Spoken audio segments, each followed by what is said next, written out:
Congratulations! And thank you. You clicked on this video even though it's like 40 minutes long. That's a big investment. Let's get into it. ReZero is a pretty big name at this point. You know what it is, I know what it is, I'm making a video after all, so I'm just going to try and explain it as quickly as possible. ReZero is about a teenage boy who is transported to a world of magic which he realises the concept of which is very much like an isekai. He then expects he will soon be accompanied by an awesome power with an entourage of pretty girls.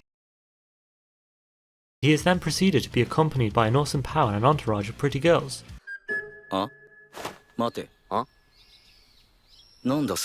However, unlike all the isekai he knows about being a fan of, stuff like this isn't actually helpful.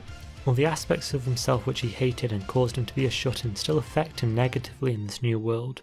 All of his nerdy tendencies don't put him at an advantage, and that in trying to play the role of a hero, Subaru realises how unlike one he is.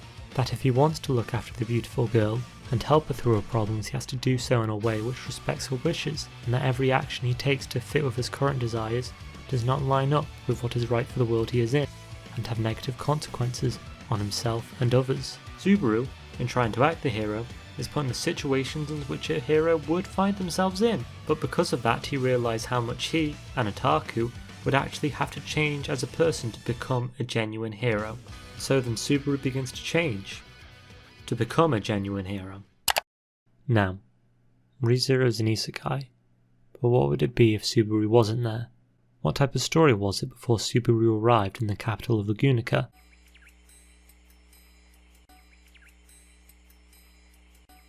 That's right! A fantasy! Where will you see ReZero be a pure fantasy story? In prequels. You've got the second OVA, Frozen Bonds, which follows Amelia before Roswell found her, but also in the side stories known as the ReZero EX light novels. Now I know you, random viewer, you don't read. You say you're too busy and will one day get round to it, but 2020 happened, and you've had much more free time, and you're still not reading. Doesn't matter how many Bookwalker offers you get for 600 yen off your first purchase from your favourite AniTubers, you're never going to fucking do it. But I did, and you know what? It was alright. So, because you're not going to read it, I'm going to review the ReZero EX light novels and give you all the little juicy tidbits you'd otherwise miss out on. I want to stress, however, I'm not going to go into every plot detail.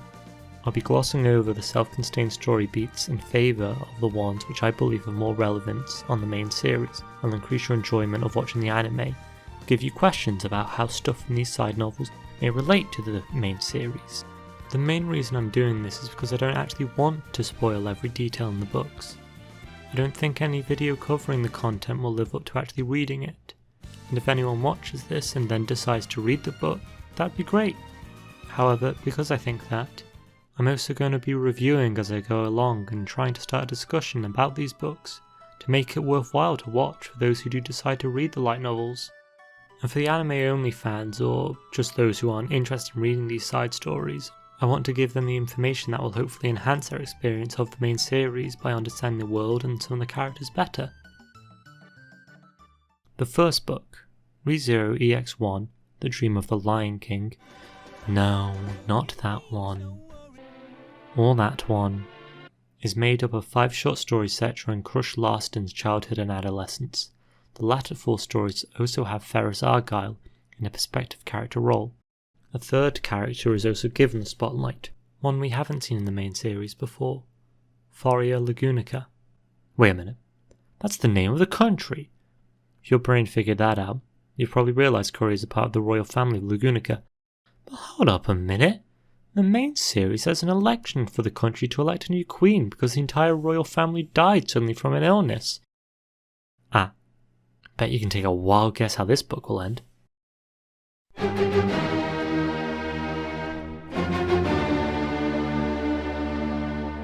The first story is told mostly from Furia's perspective as a young boy, an energetic child who sees little need in royal education as he is the 4th in line to the throne, so he prefers to run away from his classes. However, one day he decides to stop. His eyes catch onto a young girl in one of the castle's garden and makes him want to run away faster but makes him feel worse for doing so. He makes it his goal to meet this girl after running away initially, and he managed to do so in the most lovable way.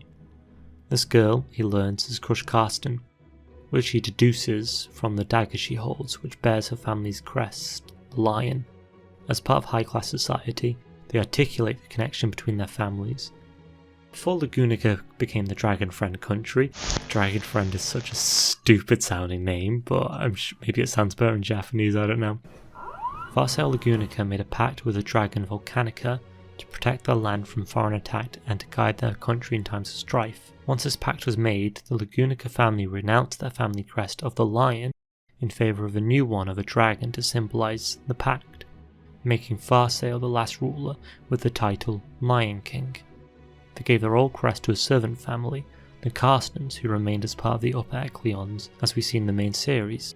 We also learn from Foria's teacher and the sage Miklatov Mikmahon that a Lion King possesses a special power of discerning the best choice to make in a time of crisis, manifested in their gut instinct. Miklatov has a particular interest in this gift and seems to believe there will be a second coming of the Lion King, a king who can wisely lead with innate ability. Sadly enough for him, Foria's teacher didn't remember all those funny little instances when Foria instinctively picked the right move in a board game or blurted out the correct answer, and to report that back to Miklatov. Well, that time where Foria just knew a wheel would fall off his father's, the king's, dragon carriage, and a fact that since Foria has trusted this instinct wholeheartedly, just believing it to be luck. Funnily enough, there is a person in the main series with a similar ability, at least from an outside perspective, where it looks like they just know all the right decisions to make at the worst times. How strange.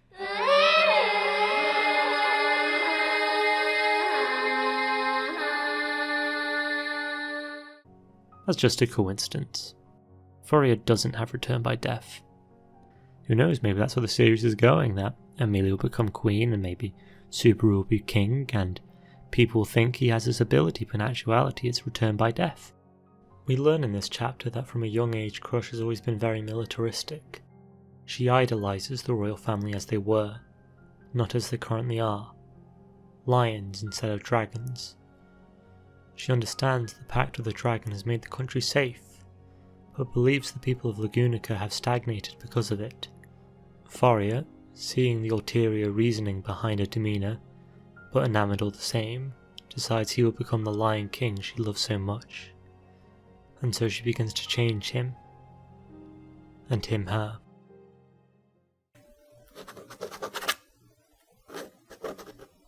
The second story is the most light-hearted of the bunch, in my opinion, introducing Ferris and set one the trio of 14. The story is about Foria as he tries to get out of an arranged marriage with a relative of the Archbishop of Gusteco, which is the icy nation to the north. What the book makes abundantly clear is that Ferris loved Foria and Crusch in the exact same way. So even though in the anime Ferris does love Crusch, Ferris would not get in the way of Foria's pursuit of her, even pushing him to try and realise his true feelings of why he does not want this arranged marriage to take place. While being the most light-hearted chapter, I do think this highlights Tappei Nagatsuki's biggest weakness as an author. His jokes aren't amazing. However, this is made up by really cute and light-hearted character interactions which make you laugh. When you see these characters who he has made us invested in so deeply have fun, we have fun as well. But still, in this story, the two big punchlines are the prospective wife of Foria is this northern beauty as considered by the people who lived there. When we meet her, it turns out she's fat, which catches Foria and Ferris off guard, because she's considered beautiful in her own country as the climate's cold, so having a natural layer to keep you warm is a desirable trait and implies a rich background. The other big punchline is Ferris revealing that he is a biological male to Foria, who up to this point thought Ferris was a girl, who hadn't bothered to correct him. Now, maybe my sense of humour is off. Or maybe these jokes aren't that funny. There is the possibility to make them funny, but sometimes I think this type of humour and the psychological strain the story is so well at conveying don't mix too well together, especially as I think the latter is much better done. What may also help prove my point is the other series Tappei Nagatsuki has penned in 2020, Senyoku no Sigurdrifa, where cute anime girls fend off Ragnarok with outdated planes. The series is meant to be lighthearted and funny and, well, kind of flopped. The only reason I heard buzz about it in the first place because people were excited that Tappy Nagatsuki wrote it, and that they were excited to see their waifus die, which A, is a bit weird, and B, completely misses the point of ReZero, which is about personal growth of normal people into heroes.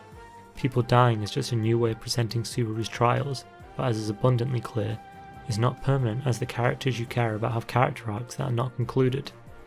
Anyway, point is, joke's not very funny, but there are some very sweet character interactions. The third story is probably the most important for Crusch's and Ferris's relationship. Originally appearing in Monthly Comic Alive. What is Monthly Comic Alive, you ask? No idea. I assume it's a monthly comic which is alive. It is probably what Tappy Nagatsuki based the rest of the book around. When the trio are 16, you delve into why Crusch wants to be as strong and why Ferris dresses as a woman. Crusch has recently stopped a group of bandits. A band of bandits, is that the plural? But was punished by her father to not practice the sword for a month as she has not been acting the way a duke's daughter should. Ferris, mad at this, goes to confront her father, even if Crusch herself can sympathise in where she knows her actions make her seem, and her family at large, abnormal in high-class society, where roles are very much stuck to. We find out the father is also reluctant to punish his daughter for these things, but understands he has to force this act on her, and this cultivates him wanting her to wear a dress to a birthday party, so the other nobles can indeed see that she, despite it all, is a woman. Enter Thoria. As he's prone to do, he innately makes the decision best suited for the circumstances. He challenges Crusch to a duel. No, how the hell is that the right choice in this scenario? What follows is honestly a great scene of two lifelong friends fighting with steeled resolve, seen through the eyes of Ferris, full of turbulent emotion. Being invested really makes you go with the back and forths of the fight. Skipping to just before Crusch's party begins, there is a disturbance. In the Force. One of the great three Mob beasts, the Great Rabbit, has swarmed onto the lands protected by the Karstens, the four tall plains. Her father leaves to lead the evacuation, and Crusch must decide if she is to play the high society role forced upon her and enjoy the party, or help fight to push back the monster. It's fucking Crusch, what the hell do you think she does? We see Crusch again after she slayed some fucking rabbits. We get a bit of an explanation into Crusch's blessing. Now she can use it for her fighting with a technique called One Blow, 100 Felled. Crusch also earns the nickname Valkyrie of the Karsten lands, which, while a fire name, does make me think, how did Norse folklore get to Lagunica? Did Thorfinn spend part of his childhood angrily fighting magic beasts and training to kill Askeladd? The story is about Crusch learning to accept the duality of herself. She wishes to be strong, as in her mind the country has become weak under the dragon's protection. She is a lion, and lions rely on their own strength, their pack strength, to fight. But she is also a woman. And while she has given that side of herself up to Ferris, who holds what is borrowed delicately, as not to break it, and does not want it back in full in fear she will lose her strength. Thoria, in his love, wishes to see the womanly side of Crusch though, and Crusch realizes she is able to be both a woman and a lion, but not both at the same time. Not yet. Backing up a bit, this story starts off with Ferris standing in front of a mirror repeating the mantra he has done for possibly years. Cute. I am cute. A girlish young woman. A wonderful and cute girl. Please don't use that out of context. Ferris then continues to make sure that today's outfit is perfect in terms of fashion before starting the day. Now, there is a bit of controversy on if Ferris is transsexual or not. Ferris dresses as a woman, has changed name from Felix to Ferris, and is shown to get annoyed when referred to as Felix in his initial introduction at the capital, and has this daily mantra to try and push back the effects of puberty. Does that technically make him a Shota? These all point to Ferris identifying as a woman. However, Ferris states he doesn't see the femininity as his own, but borrows from Crusch who doesn't want to be feminine, At the beginning of Season 2, Crusch has forgotten her identity and is a lot more feminine without her memories, and this might be set up for Ferris to accept this feminine side of himself and decide that he is transsexual and is a woman, or it could be set up for Ferris then becoming a manly man, or maybe even accepting that he's a feminine man, I don't know. He admits he's a man in the series, although does seem distasteful of that fact. You could argue that's because there's no other transgender people in Lagunica that we know of, so Ferris doesn't know how to process what he's feeling and is in actual fact transgender. A lot of people dead name him, but only a few times does that actually make him angry. These people are usually strangers or older men, such as Maros Gildark, the captain of the Royal Guard. Even Wilhelm does it. I don't think either of these characters are transphobic, as I don't think the author has created a world which has allowed for the nuance of gender identity. A world as complex as the author makes it. Lagunica is not inherently as complex as our Earth is. No fantasy world is. No fictional world is. And Tape Nagatsuki has gone on record to say he doesn't plan on delving into social problems such as this. I don't believe Nagatsuki is doing this out of disrespect, but for lack of a better word, something closer to ignorance, like I think most people aren't. I don't think he's very well versed in these topics and is therefore not comfortable with writing about them, where he feels he may be doing a disservice. Now, would it be nice if he did the research and was confident enough to write about these topics? Absolutely. It would be fascinating to see how a roughly medieval European magic society treats those who do not identify with their assigned gender, or those with disability, and how those groups get around these issues and possibly might even use magic to help. For the example of disability, I don't know when stuff like Braille or sign language were invented, but I think it would make the world just so much more rich if there were early versions of these systems in place, and possibly even magic applications for them. But Nagatsuki has decided not to go down this route, and while I find it disheartening, my enjoyment of the series and immersion of the world doesn't rely solely on the inclusion of this. I also think that when something leaves an artist, consumer perception is also important. Are the curtains blue to signify depression, or is it because blue's a nice colour? Most people will stop questioning Ferris's gender identity when they hear the author say he's not transgender, and that's fine, but some people may see too many parallels, even if they are coincidental, between people of the transgender community and Ferris. If it walks like a duck, talks like a duck, and poops like a duck, it's probably a transgender catgirl in their eyes. And that's okay. As you've heard in the video, I've used the male pronouns of Ferris, as in this instance I'm just going to go with the author's intent. But I won't vilify or try and correct people who disagree.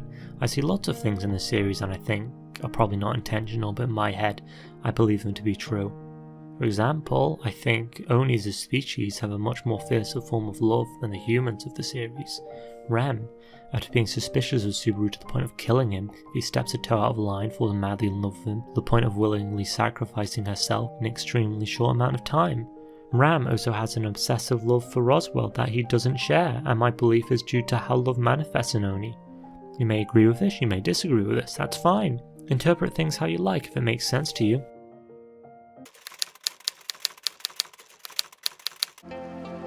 Story 4 is the big piece of meat you get on your plate. Being 83 pages out of the 210, it starts with Ferris joining the Royal Guard. Random tidbit. There are 4 types of armies in Lagunica, each wearing a different colour cape: red, blue, green and black. The Royal Guard wears white. Yeah, I don't get it either.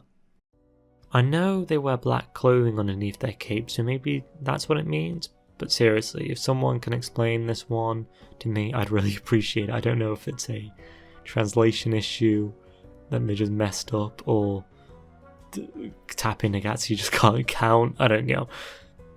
Anyway, this is where we also meet the lads. The lads being Julius and Reinhard. I love seeing these knight friends hanging out. Screw Harry, Ron and Hermione, this trio is what it's about.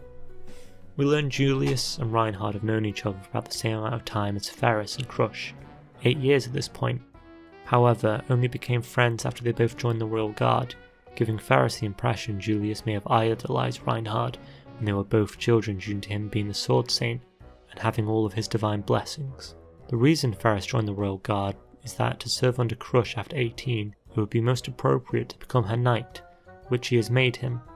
As Crusch is a Karsten, it would be improper to have a knight with no prior history. So Faria suggests Ferris to become one of the royal guard, which he then makes happen.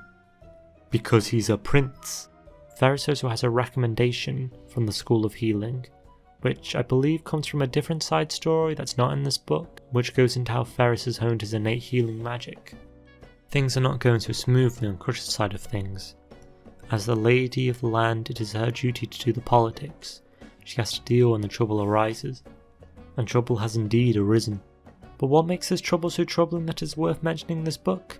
Well, this trouble is troubling because it has come from the Argyle house, Ferris's family home. The Argyle house has been in disrepair since Ferris left it to join Crusch. This is due to the fact Ferris was a prisoner in his own home due to his cat ears. Both his parents, Bean and Hannah Argyle, are of pure human blood, and while it is possible for mutations like this to occur in the Guernica, probably due to magic, it casts suspicion on true lineage. Ferris's father, Mr. Bean, chose to hide Ferris in the manor's basement as he believed his standing would go down as other nobles would accuse his wife of infidelity. He also apparently became much colder to his wife since this event. This trauma led to Ferris perceiving Crusch as something of a saviour when she did save him, making him feel human for the first time after spending his entire life in the dark. This is also where the source of his fierce loyalty to her comes from. The years he spent trapped did irreversible damage to his body, being malnourished to the point he can no longer put on a substantial amount of muscle.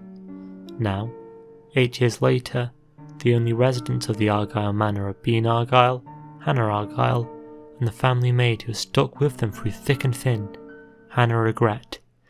Bet she regretted working for that family. But seriously, her name is Hannah Regret, and it's because of a reason I won't spoil, as honestly, it's not hugely important in the grand scheme of things.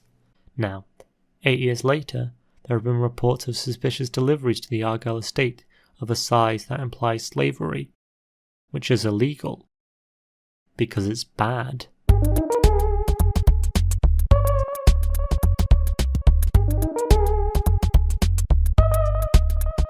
Crusch decides to wait until the next delivery of the product to the Argyle estate so she can also capture the slave trader and possibly stop the whole organisation. She also chooses not to tell Ferris about this as she feels this will be too close to him and be too stressful.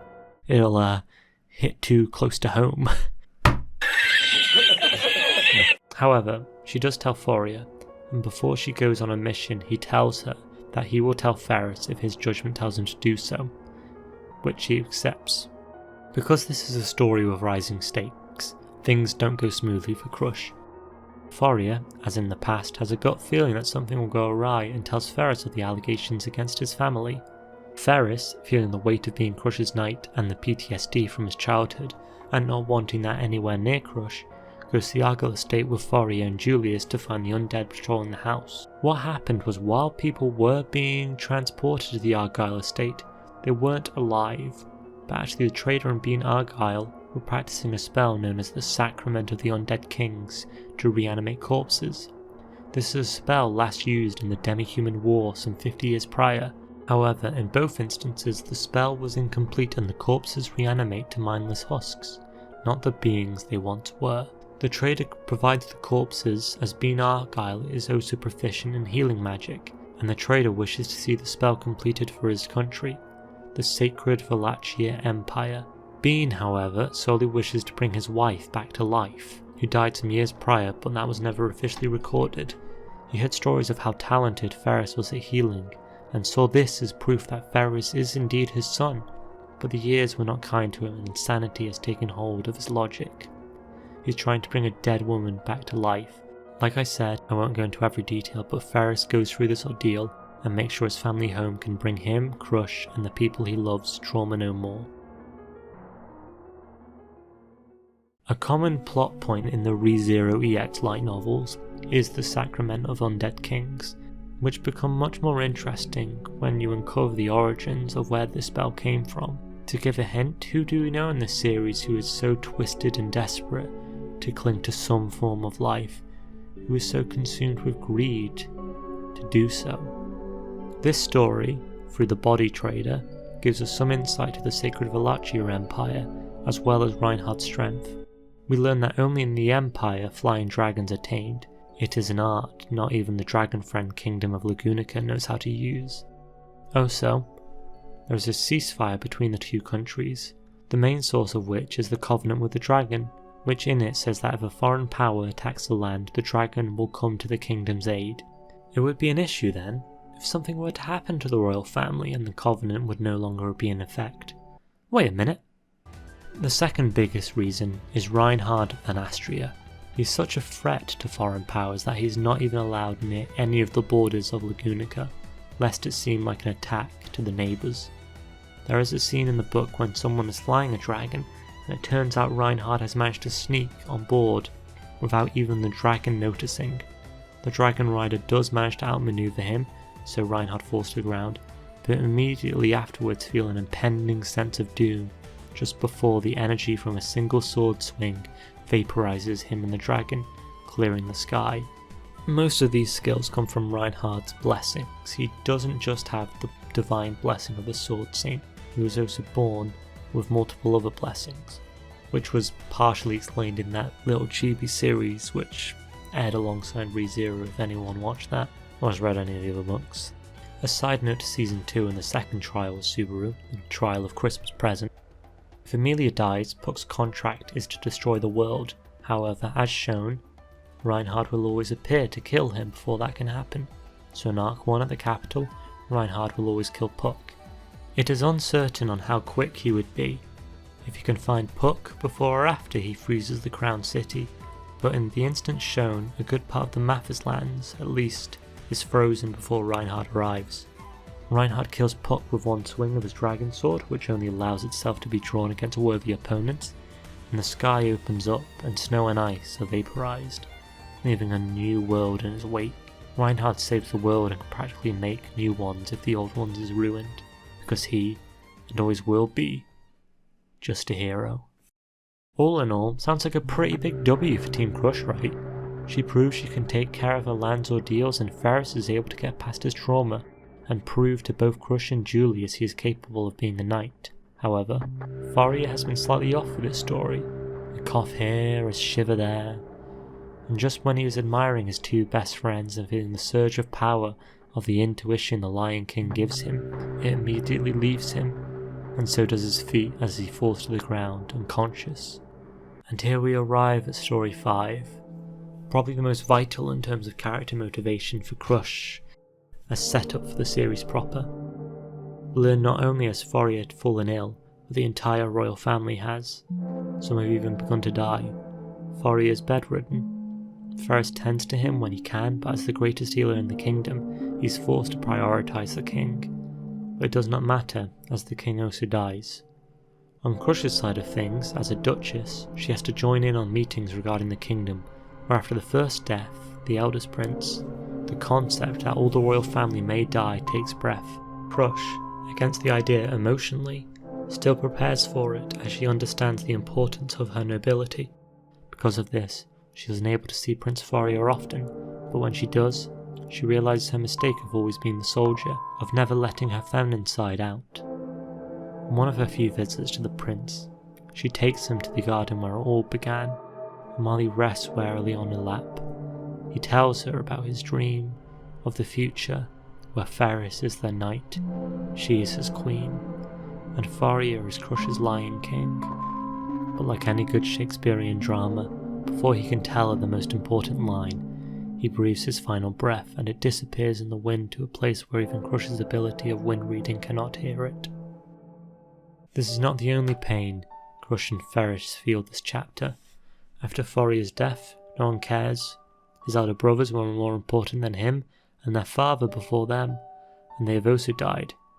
Crusch sees the panic in the sages and the nobles, that they package Thoria's death as a bundle with the entire family, where their worth is summed up by the covenant with the dragon.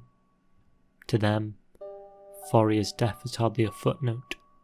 A footnote to them, but one of the most important people in her life.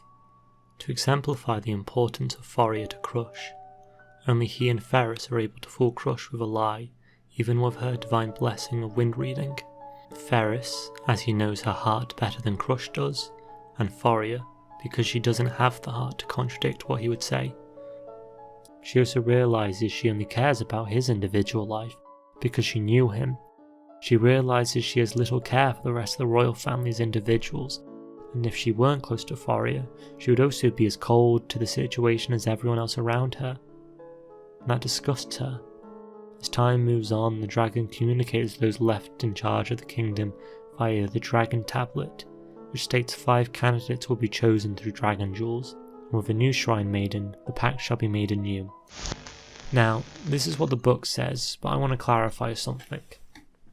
When the Witch of Envy was sealed away and when Lagunica was founded, the 3 parties were the dragon, the first sword saint, and a great sage. The sealing away of the witch happened at roughly the same time as when the pact between the dragon and the Lion King was made.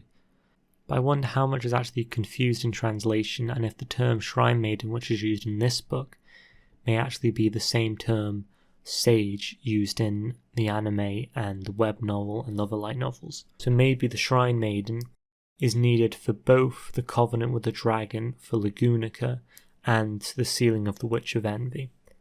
I don't know Japanese, so I can't check, but I think this is worthwhile mentioning. Firstly, the nobles pass the jewel among themselves, clearly hoping for an opportunity, and probably ignorant to the idea that the masses may be a candidate. The only one who doesn't care about this ordeal, the one not wanting power, is the one who gets it. Crusch.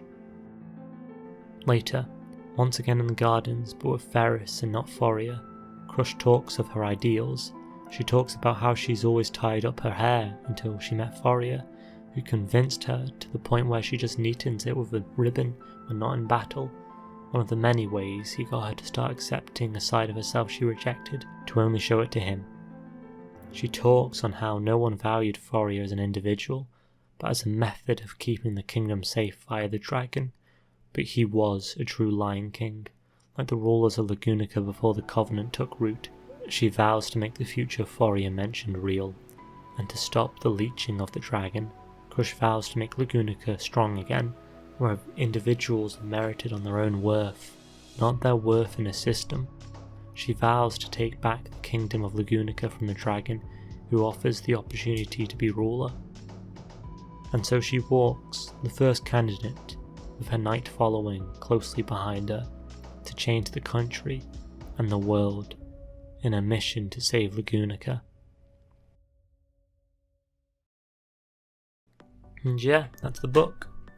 Hopefully I did what I set out to do and I left enough plot points for at least some people to pique their interest enough and possibly maybe buy them, but still give the vital information regarding the anime so the people who just watch the anime and are not interested in reading the books won't miss out.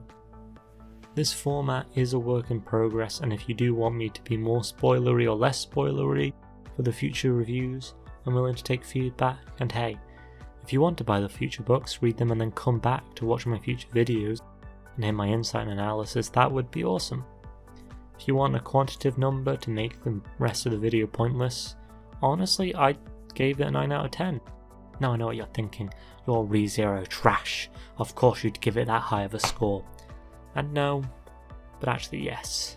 Well, I do love ReZero. I want to be able to say things I don't like about something I love, as if I put someone else's work on the pedestal of perfect, I will only try and copy them and not try and be original with my own projects. I think there are issues with Tappy Nagatsuki's writing style in terms of comedy.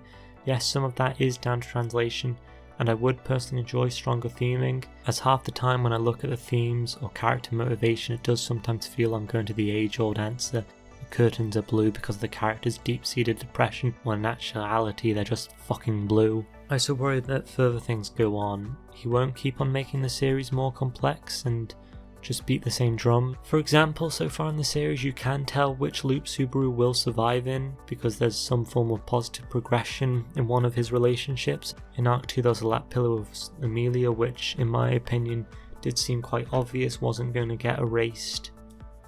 And then in Arc 3 there was the confession from Rem, which was such a turning point for both characters. I don't think Tapping Nagatsuki was willing to get rid of it by a reset, so I do hope in future arcs there isn't that obvious checkpoint, so to speak. I haven't read arc 6 yet, but I would love to see an arc where Subaru becomes good friends with someone, then dies, and then he can't rebuild that connection again, and he ends up getting through the issue which was causing the loop, and then is stuck with this bitter relationship where he knows it could have been better. Also, if you think I'm ReZero trash and will just praise the series, then I cannot wait to tell you my opinion of EX2, because I think I probably have more bad than good to say about that book. But yeah, all in all, thanks for watching.